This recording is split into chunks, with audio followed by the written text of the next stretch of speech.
যে কোনো পরিস্থিতির জন্য প্রস্তুত আছি। আমাকে জেল বা সাজার ভয় দেখিয়ে কোনো লাভ হবে না। আমি মাথা নত করব না।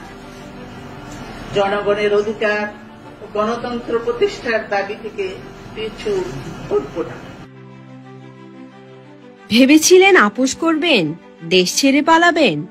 না, ইতিহাস বলে তিনি আপোষহীন। 8 ফেব্রুয়ারি 2018 আদালতের বারান্দায় দাঁড়িয়ে তিনি জানিয়ে দিলেন, গণতন্ত্রের লড়াইয়ে কারাবাসায় যদি হয় তার ভাগ্য, তবে তা তিনি মাথা পেতে নেবেন। দেশ ত্যাগ অথবা কারাগার। আওয়ামী লীগ সরকারের এমন শর্তের সামনে দাঁড়িয়ে দেশনেত্রী বেগম খালেদা জিয়া বেছে নিয়েছিলেন কারাগার। বিনা অপরাধে তাকে বন্দী করা হয়।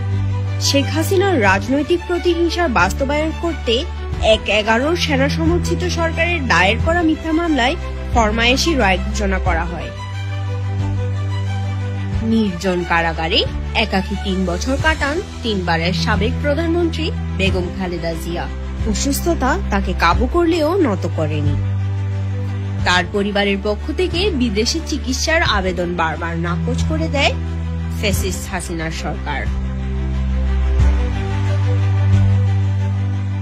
25 মার্চ 2021 সরকারের নির্বাহী আদেশে শর্ত সাপেক্ষে মুক্তি পান দেশনেত্রী বেগম খালেদা জিয়া। কিন্তু এটি ছিল এক ধরনের গৃহবন্দিত্ব।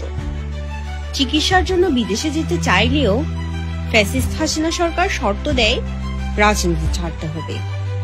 কিন্তু আপোষহীন বেগম খালেদা জিয়া তাতে রাজি হননি। 2024 সালের 5 আগস্ট বাংলাদেশের ইতিহাসে এক নতুন সকাল। ফ্যাসিবাদের পতন চূড়ান্ত হয়, নির্যাতন ও গৃহবন্দিত্বের অবসান ঘটে, মুক্তি পান নিরপরাধ বেগম খালেদা জিয়া। গণ অভ্যুত্থানের প্রথম দিনেই বাংলাদেশের জনগণ তাদের নেত্রীকে স্বাগত জানায়। ফিরে আসে ন্যায় বিচার ও গণতন্ত্রের স্বপ্ন। 15 জানুয়ারি 2025 সুপ্রিম কোর্টের চূড়ান্ত রায়ে প্রমাণ হয় খালেদা জিয়ার বিরুদ্ধে সকল মামলা মিথ্যা ও রাজনৈতিক উদ্দেশ্য প্রণোদিত। বিচার বিভাগের পুনর্গঠিত বেঞ্চ রায় দেয়। এতে বলা হয়, এটি রাজনৈতিক উদ্দেশ্য প্রণোদিত মামলা ছিল, যা যথাযথ আইনি ভিত্তির অভাবে বাতিল করা হলো। 7 বছর বন্দিত্বের পরেও তিনি অপরাজিত।